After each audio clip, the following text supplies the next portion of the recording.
dièse.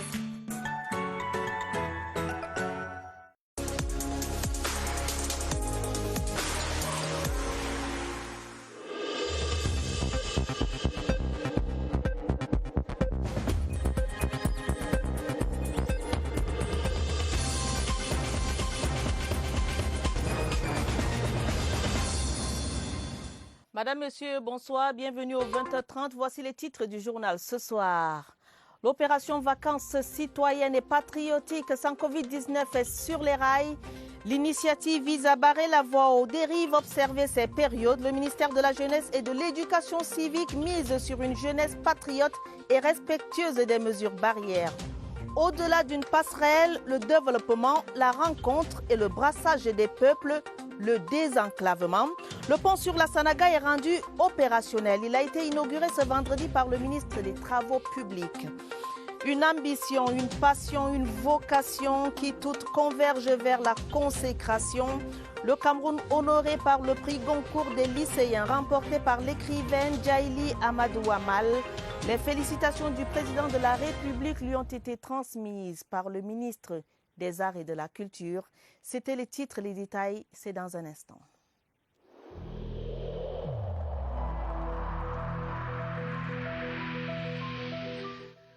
Il est essentiel que les mesures qui ont été indiquées soient absolument respectées par chacun de nous. Lavez-vous régulièrement les mains à l'eau et au savon ou à l'aide d'un gel hydroalcoolique. Restez à au moins 1 mètre de distance des autres personnes, surtout si elles toussent, éternuent ou ont de la fièvre. Si vous avez de la fièvre, de la toux ou des difficultés à respirer, consultez un médecin.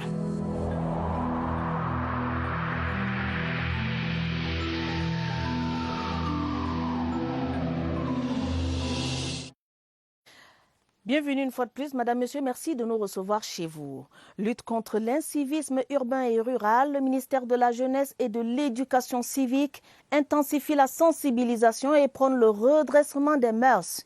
Une opération spéciale dénommée Vacances citoyennes et patriotiques a été lancée ce vendredi à Mbankomo par le ministre Mounouna Futsu de la Jeunesse. La cérémonie de lancement s'est tenue à la place des fêtes. Ambiance de lancement avec notre reporter Évariste Yinga. Ici, une négociation en douce au quartier Van à Yaoundé.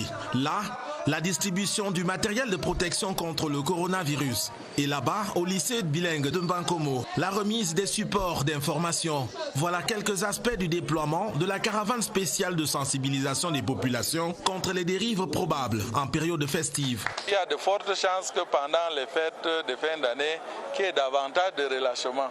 C'est pourquoi nos équipes vont descendre dans les lieux de rassemblement lors des manifestations pour encadrer ces manifestations, sensibiliser les populations.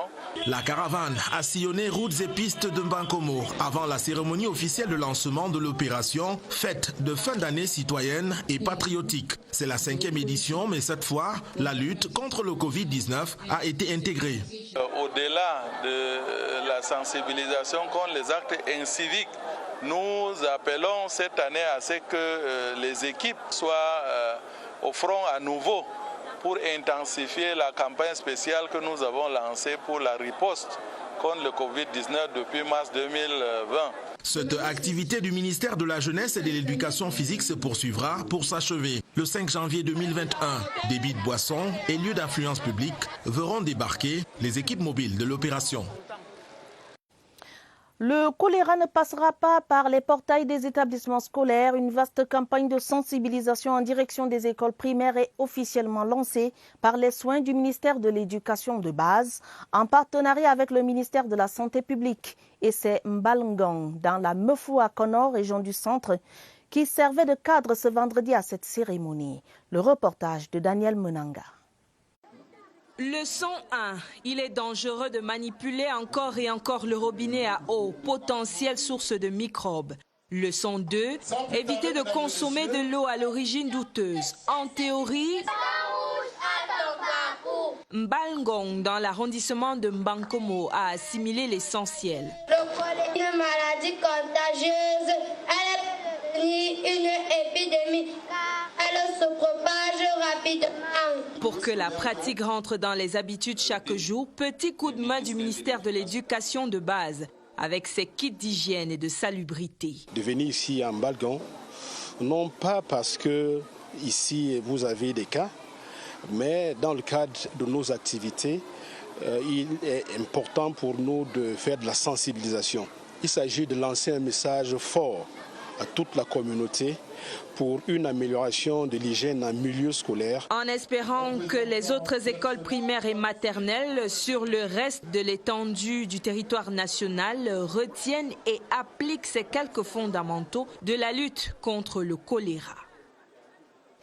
La route Batiengane-Tui et le pont sur le fleuve Sanaga, près de Natigal, sont officiellement ouverts à la circulation.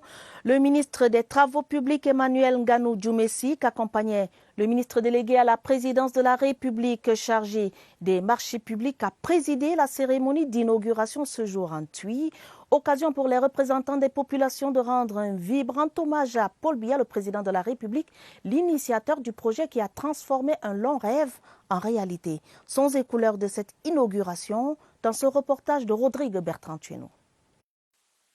Coupure du ruban et découverte de la plaque commémorative, deux gestes symboles de l'inauguration du pont sur la Sanaga. Avant cette apothéose, les deux ministres ont parcouru les 21 km de la route Batiengane-Tui et les 11 km de voirie dont ont bénéficié les deux localités, ainsi que les infrastructures socio-économiques qui les accompagnent. Réaction. Je suis très satisfait de la qualité du travail réalisé, de la mobilisation des populations bénéficiaires, de l'expertise, du professionnalisme de l'entreprise des travaux ainsi que des missions de contrôle. Je suis très satisfait de ce que le chef de l'État ait cru devoir doter notre pays de ces belles infrastructures. Côté allocution, le maire d'Ntui et les autorités traditionnelles n'ont pas tari d'éloges à l'endroit de Paul Biya, l'initiateur du projet. C'est un rêve qui est devenu réalité. Nos parents, nos ancêtres ont voulu ce pont.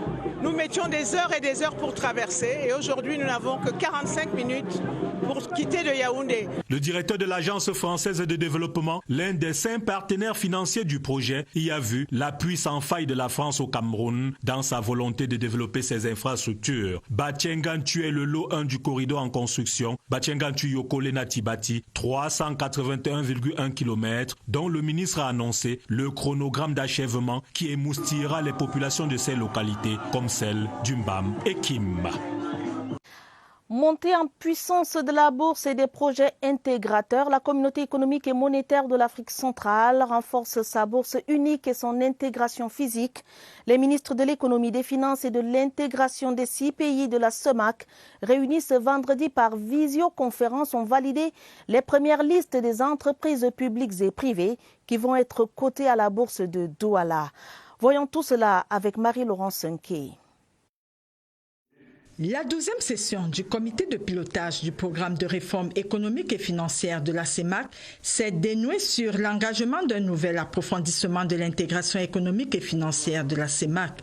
Premier axe, le marché financier de la CEMAC, à travers la cotation en bourse de toutes les entreprises publiques et privées exerçant dans la sous-région. À ce jour, il n'y a qu'une seule bourse de valeur en Afrique centrale.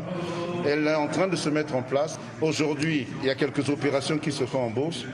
Il a été demandé à chaque État de dire quelles sont les entreprises publiques qui pourraient être cotées à la bourse. Le Congo a fait parvenir une première liste, la Guinée équatoriale aussi. L'approfondissement du marché financier est un gage pour le financement propre des projets de développement, dont ceux interconnectant plusieurs pays. Les ministres ont félicité la table ronde de Paris qui a levé plus de 2 492 milliards de francs CFA pour le financement de 11 projets intégrateurs. S'appuyant sur cette réussite, ils ont acté la détection de nouveaux projets intégrateurs prioritaires. Pour indice, la deuxième phase du PREF-CEMAC qui démarre au deuxième trimestre 2021 sera principalement orientée vers l'industrialisation. Ceci dans le but d'intensifier la transformation structurelle déjà engagée. Et nous restons en économie pour dire que la France accorde un moratoire au Cameroun pour lui permettre de combattre le Covid-19. La convention de rééchelonnement de près de 90 milliards de francs CFA vient d'être signée entre le gouvernement, représenté par le ministre des Finances, Louis-Paul Motazé, et la France, représentée par son ambassadeur, son Excellence Christophe Guilou. Cyril Kingembepe. Les 20 pays les plus riches du monde ont accepté en mai dernier, dans le cadre du Club de Paris, de renvoyer à plus tard le service de la dette des pays en voie de développement.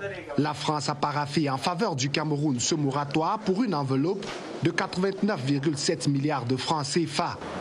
C'est dans cette optique que les contributions des partenaires et les recettes de l'État issues du montant des allègements obtenus des membres du G20 ont alimenté le Fonds spécial de solidarité nationale pour la lutte contre le coronavirus et ses répercussions économiques, conformément à la loi de finances rectificative signée par le chef d'État en juin 2020. Cette convention porte à 119 milliards de francs CFA le montant de la dette déjà renvoyée pour le Cameroun par 5 pays du G20, à savoir l'Allemagne, la Chine, le Koweït, l'Espagne et la France. Le Cameroun, grâce à cet accord, va mieux structurer sa riposte contre la Covid-19 sur les plans sanitaires et économiques. Le paiement de la dette à ces pays va reprendre en 2022 avec un taux d'intérêt oscillant entre 0 et 4,5%. L'Organisation des États d'Afrique, des Caraïbes et du Pacifique reste sur la ligne des réformes institutionnelles.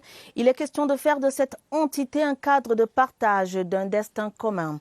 La session du Conseil des ministres qui vient de s'achever par visioconférence confirme cette option dans la définition des axes prioritaires de la coopération future entre l'Union européenne et les pays ACP. Plus de détails avec Séverin Aligambeli.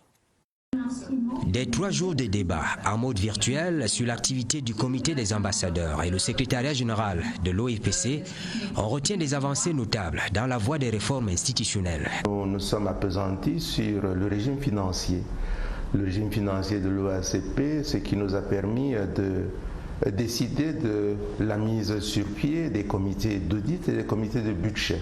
L'enjeu de tout ce qui se fait, c'est la définition d'un nouveau cadre de coopération entre l'Union européenne et les pays ACP, ce qu'on appelle l'accord post-Cotonou, qui a déjà donné lieu à l'adoption politique du texte de l'accord révisé. À l'avenir, il faut s'attendre à la mise en scène d'un nouvel instrument de financement qui va, dans le cadre de cette coopération, remplacer l'actuel FED, le Fonds européen de développement. Avec l'Union européenne, nous entretenons des activités qui sont couvertes par une enveloppe de 706 millions d'euros déjà, et parmi lesquels la construction en cours du pont sur le Logon entre Bongor au Tchad et Yagua au Cameroun. Mais nos prétentions, bien entendu, vont au-delà. L'Organisation des États ACP a pour ambition d'occuper une place importante sur la scène mondiale dans la promotion du multilatéralisme.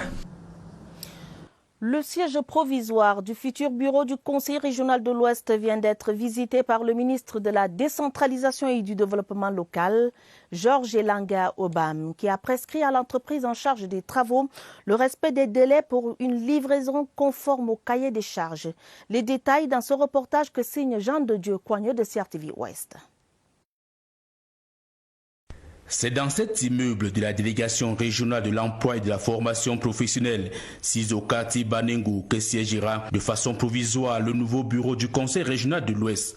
C'est un immeuble de R+1 avec 6 bureaux et une salle de réunion et un rez-de-chaussée conçu de 5 bureaux et un magasin. Un immeuble que le ministre de la Décentralisation et du Développement local, Georges Elanga Obam, avec à ses côtés le gouverneur de la région de l'Ouest, Afonso Augustine, a visité. Pour le Mindeville, le conseil régional, qui est une institution nouvelle, doit être logé dans les locaux qui sont dignes de lui.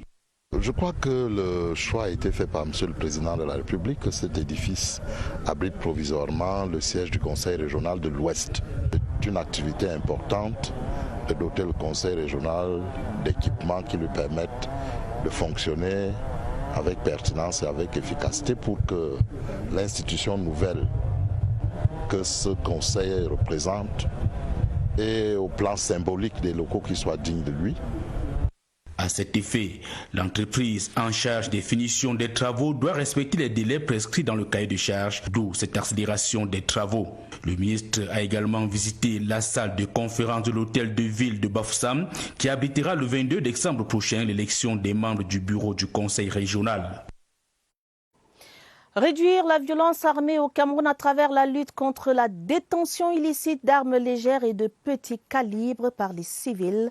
C'est l'objectif visé par une campagne de sensibilisation des chefs traditionnels, élus locaux, leaders religieux, jeunes et femmes sur la loi portant régime général des armes et munitions au Cameroun. Aladji Mustafa de CRTV Extrême Nord nous en dit davantage. La prolifération des armes légères et de petits calibres est une préoccupation au Cameroun et dans la région de l'extrême nord. La porosité des frontières, la guerre contre Boko Haram et ses conséquences sont quelques facteurs qui favorisent la circulation de ces armes. Pour lutter contre ce phénomène, le Cameroun s'est associé à l'Union africaine à travers le programme Faire taire les armes en Afrique. Notre but véritablement c'est de réduire la violence armée dans notre communauté, mais c'est surtout de inviter ceux qui possèdent illégalement les armes à les remettre auprès des autorités compétentes. Après 2 jours de travaux, les participants s'engagent à lutter contre ce phénomène. Que tout le monde puisse être informé du danger de la circulation des armes. Les autorités de leur côté ne baissent pas les bras. Le ministre de l'administration territoriale a pris une décision pour interdire formellement l'utilisation des armes qui ne seraient pas formellement autorisées. La sensibilisation va se poursuivre au sein des communautés.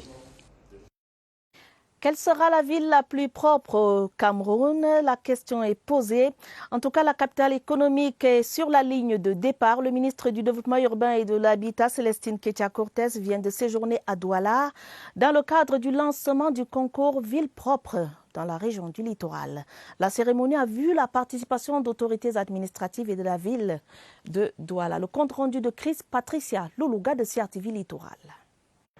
Douala doit accueillir dans les tout prochains jours le championnat d'Afrique des Nations et la Coupe d'Afrique des Nations. Le bien-être des populations en termes d'hygiène et de salubrité est d'une importance capitale. Voilà les principales raisons pour garder la capitale économique propre, a rappelé Célestine Kétia-Cortès, ministre du Développement urbain et de l'Habitat, lors du lancement du concours Ville propre. Au cours de la cérémonie, les projets structurants de la ville de Douala ont été présentés, notamment la construction des drains et la réhabilitation de quelques routes de la capitale économique. En tant qu'ancienne maire, le ministre Célestine Kétia-Cortès a interpellé les élus municipaux qui n'ont pas exécuté tous leurs projets à date, tout en leur proposant des astuces pour y parvenir. Attirer l'attention des maires sur le danger qu'ils ont à ne pas exécuter les projets transférés à 100%. Lorsqu'on vous transfère les projets et que vous êtes à 41% en décembre, c'est extrêmement grave. Le maire de la commune de Douala 2e, Denis Fampou, qui avait été classé 2e lors de la précédente édition du concours Ville propre, a reçu un chèque de 75 millions de francs CFA. Cameroun Open Biz, c'est le nom de l'initiative que vient de lancer à Yaoundé la promotrice des magazines en ligne Jowanda, Céline Victoria Fotso, en partenariat avec le promoteur du Centre d'affaires international Africa Business Center, Désiré Makandeu. L'événement, qui est une sorte de rencontre d'affaires sous forme d'afterwork, était lancé hier jeudi à la faveur du 10e anniversaire de la plateforme numérique Jowanda.com. Invité d'honneur de cet événement, le directeur général de la CRTV, Charles Ndongo. Franck Kevina, compte rendu. Un anniversaire pour célébrer une histoire inspirante. 10 années d'existence, comme son nom, Jowanda.com étonne et cartonne sur la médiasphère web. Cet événement-là, c'était déjà d'être le témoignage, de montrer concrètement qu'on peut se lancer dans l'entrepreneuriat du digital. C'est vraiment cette occasion de vous présenter le projet de Wanda Woman by Jowanda Academy qui a pour objectif de former 1000 femmes au e-commerce. Influenceuse digitale, Céline Victoria Fotso Ntari Poindidi. Cet anniversaire marque en effet le début des Cameroun Open Biz en partenariat avec Africa Business Solutions. des sortes d'afterwork pour l'éclosion du génie créateur, l'échange d'expériences et la promotion du Made in Cameroun.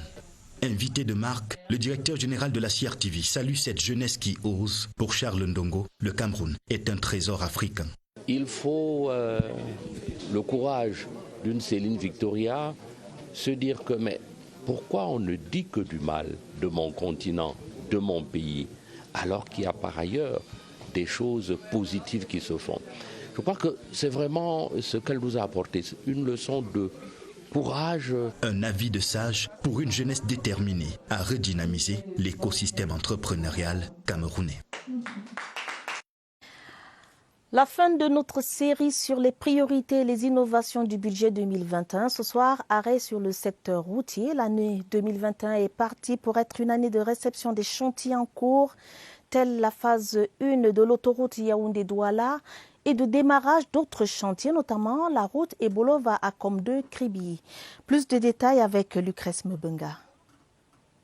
916 km de route à réceptionner en 2020. Objectif, accroître le réseau routier, améliorer la productivité et la compétitivité via la réduction des coûts de production, mais aussi donner corps au volet BTP du plan directeur d'industrialisation. Le budget 2021 priorise donc la réception des nouvelles routes bitumées et des ouvrages d'art. La réhabilitation et la reconstruction de certaines infrastructures n'est pas laissée sur le bas-côté. Dans le secteur des autoroutes, 2021 devrait voir la mise en exploitation de 98,5 km d'autoroutes, dont la phase 1 de l'autoroute Yaoundé-Douala. Également prévu l'aménagement de certaines infrastructures routières dans le centre, à l'ouest et dans le sud. Annoncé le démarrage effectif des chantiers de construction de certains ouvrages d'art et routes d'importance tels que Ebolova à Komde-Kribi. Également dans le pipe, l'expérimentation des chaussées en béton avec du ciment fabriqué localement. Le gouvernement le sait, la route précède le développement.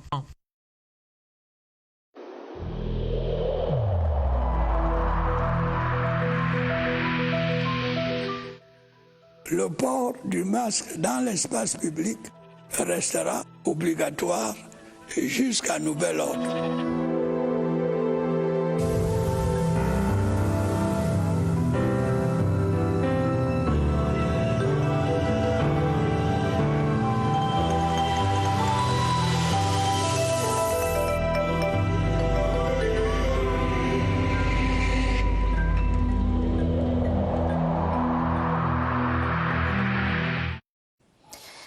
La riposte anti-Covid-19 au Cameroun. Comme d'habitude, nous allons ce soir au centre des opérations d'urgence de santé publique retrouver nos équipes sur place. Évariste Yenga pour davantage partager avec eux cette information relative à la fin de la gratuité des tests anti-Covid-19 au niveau de nos aéroports. Évariste Yenga, bonsoir. Que doit-on retenir ce soir ?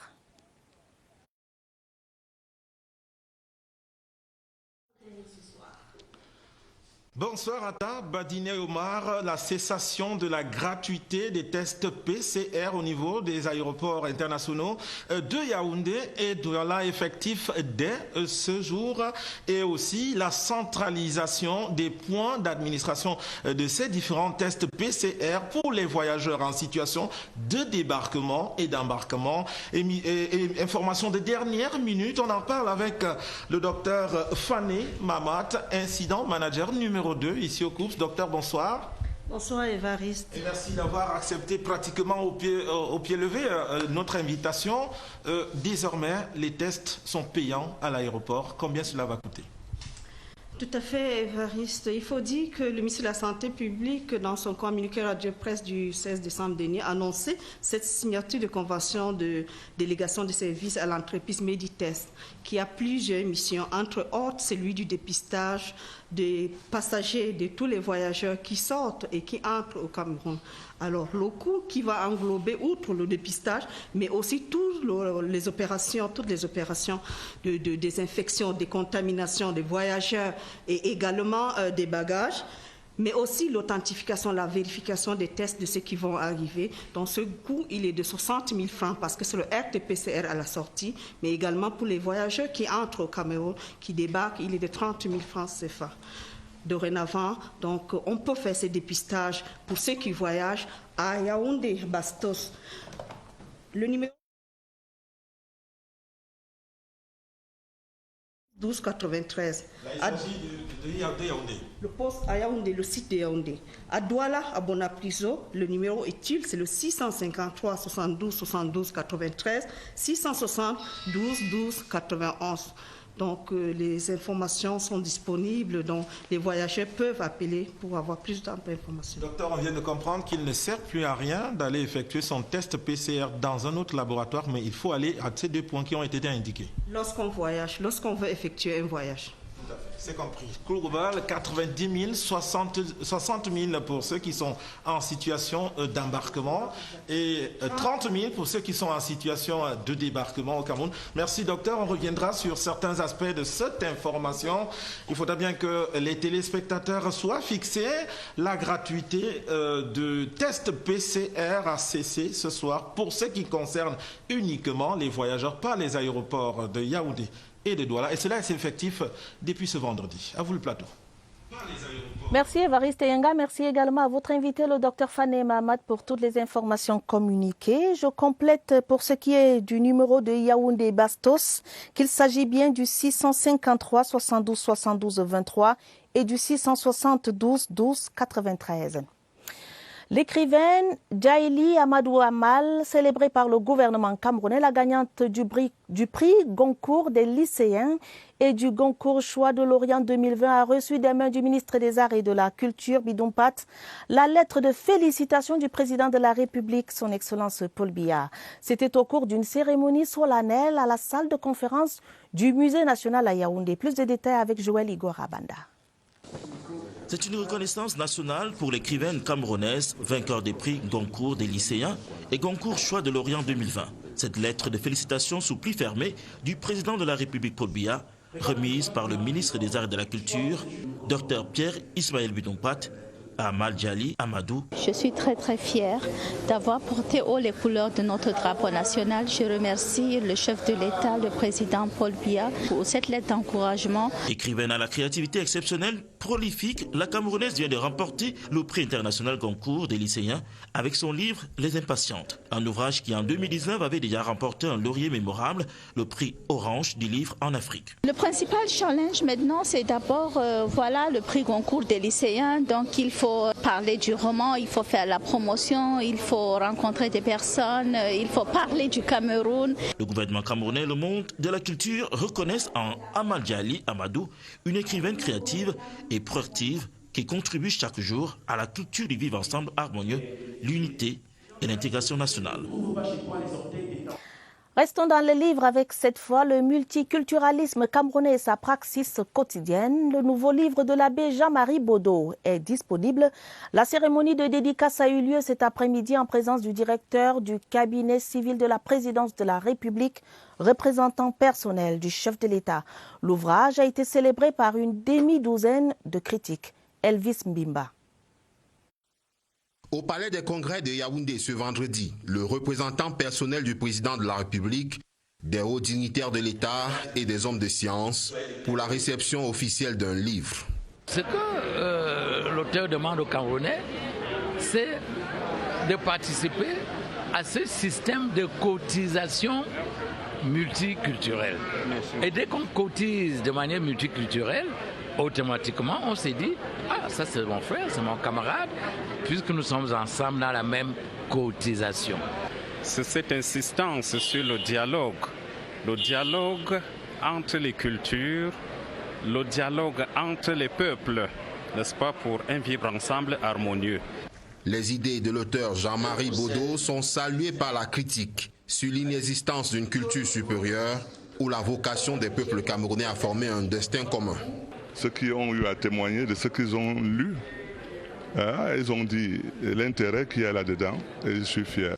Fait très commenté, la préface au style rigoureux mais de lecture facile du président Paul Biya. MTN se rapproche davantage de sa clientèle. Une nouvelle agence vient de voir le jour à Douala, au Grand Mall de Douala. Cet espace commercial a été inauguré dans le respect des règles anti-Covid-19. Les détails avec José Gaëtan Changa de CRTV Littoral. Ce local de près de 100 mètres carrés s'affirme comme un cadre idéal pour recevoir les nombreux clients de MTN, l'entreprise téléphonique la plus fiable du Cameroun.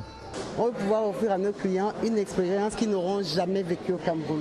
Et c'est ça la tangente ou bien la direction qu'MTN Cameroun a prise depuis l'année dernière. Et c'est la raison pour laquelle nous rajoutons des magasins. Et donc on a inauguré en octobre dernier l'agence de Carrefour Equier. Et aujourd'hui on est très heureux d'ouvrir l'agence de Douala Grand Mall, encore à côté de Carrefour, mais surtout dans un très très grand mall.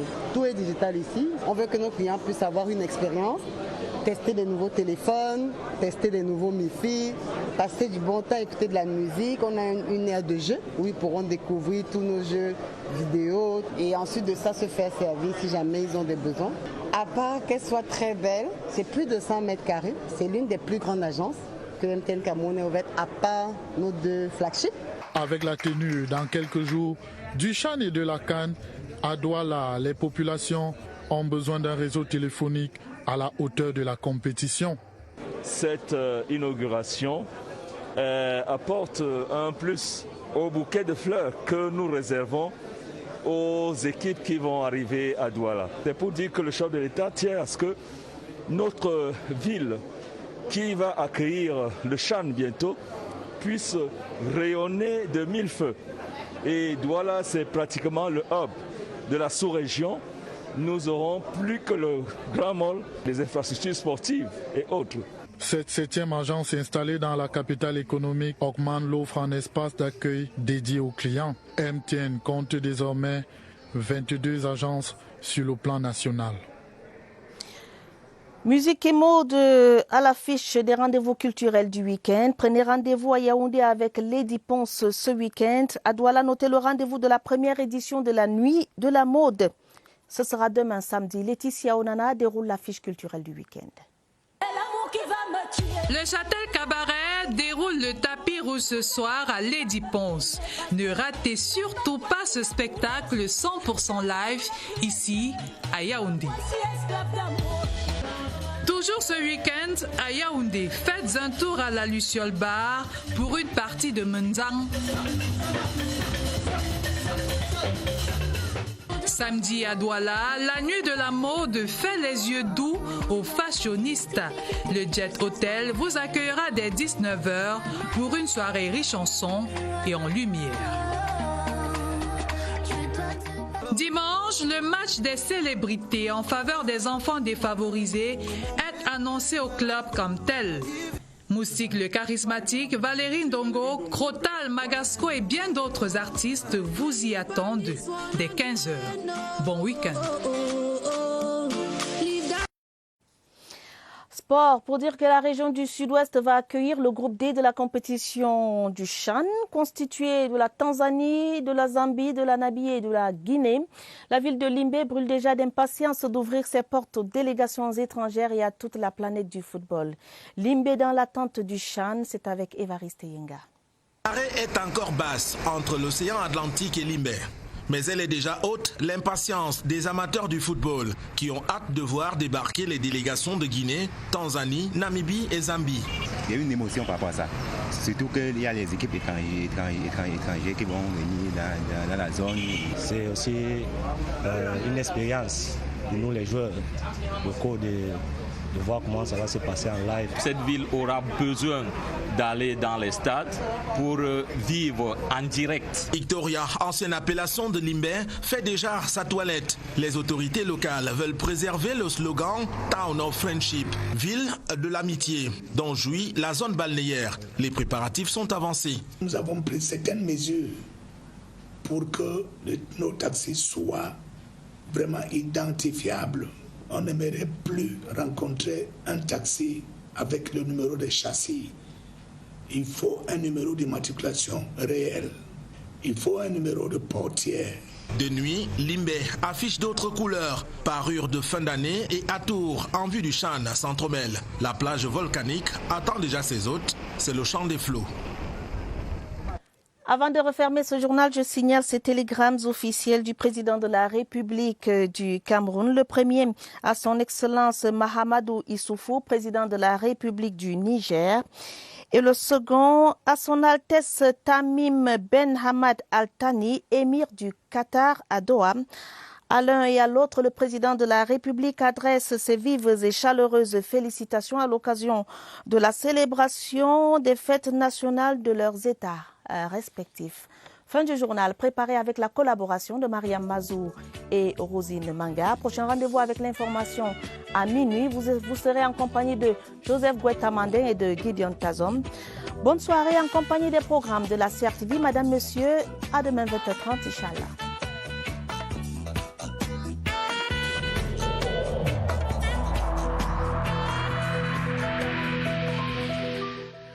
Évitons de stigmatiser ceux qui sont atteints par la maladie.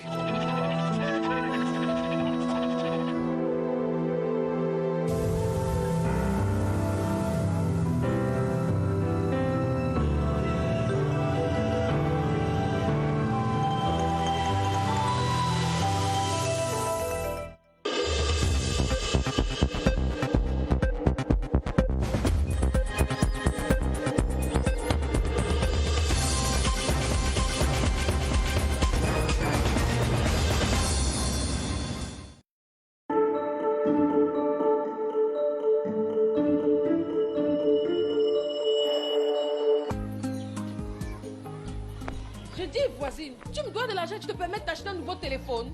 Non, voisine, donc tu n'es pas au courant. Mayor a décidé de couvrir tout le monde de cadeaux. Quoi? Des cadeaux? Oui, des cuisinières, des réfrigérateurs, des téléviseurs, téléphones portables et 18 000 bouteilles d'huile Mayor. Ah bon? Je fais comment pour gagner? C'est très simple. Achète juste ta bouteille d'huile Mayor, ouvre et regarde à l'intérieur du bouchon pour découvrir ton lot. Merci beaucoup, voisine. Je cours vite acheter ma bouteille d'huile Mayor. Avec Mayor.